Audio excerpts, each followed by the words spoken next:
Door to hell అంటే తెలుసుగా, నరకానికి ద్వారం. ప్రపంచంలోనే అత్యంత విచిత్రమైన ప్రదేశాల్లో ఒకటి డోర్ టు హెల్. ఇది తుర్క్మెనిస్తాన్ లోని కరాకుం ఎడారి మధ్యలో ఉంది. పగలు సాధారణ గుంతలా కనిపించినా రాత్రి సమయంలో అది నరక ద్వారం తెరుచుకున్నట్టు అగ్ని జ్వాలలతో మండుతూ కనిపిస్తుంది. గత 50 సంవత్సరాల నుంచి ఇది మండుతూనే ఉంది. అసలు ఇది ఎలా ఏర్పడింది తెలుసుకుందామా? 1971లో సోవియట్ యూనియన్ కి చెందిన భూగర్భ శాస్త్రవేత్తలు అక్కడ ఆయిల్ రిసోర్సెస్ మరియు న్యాచురల్ గ్యాస్ కోసం డ్రిల్లింగ్ చేస్తున్నారు. డ్రిల్లింగ్ చేస్తుండగా నేల ఒక్కసారిగా కుంగిపోయి అక్కడ భారీ గుంత ఏర్పడింది. ఆ గుంత నుంచి ప్రమాదకరమైన మిథేన్ గ్యాస్ బయటికి రావడం ప్రారంభమైంది.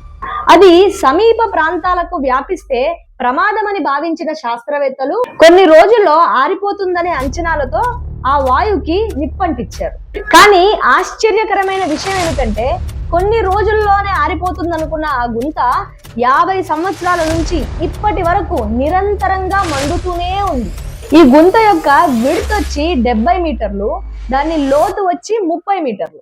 ఈ గుంతలో ఉన్న ఉష్ణోగ్రత 1000 డిగ్రీ సెంటిగ్రేడ్ కి పైమాటే.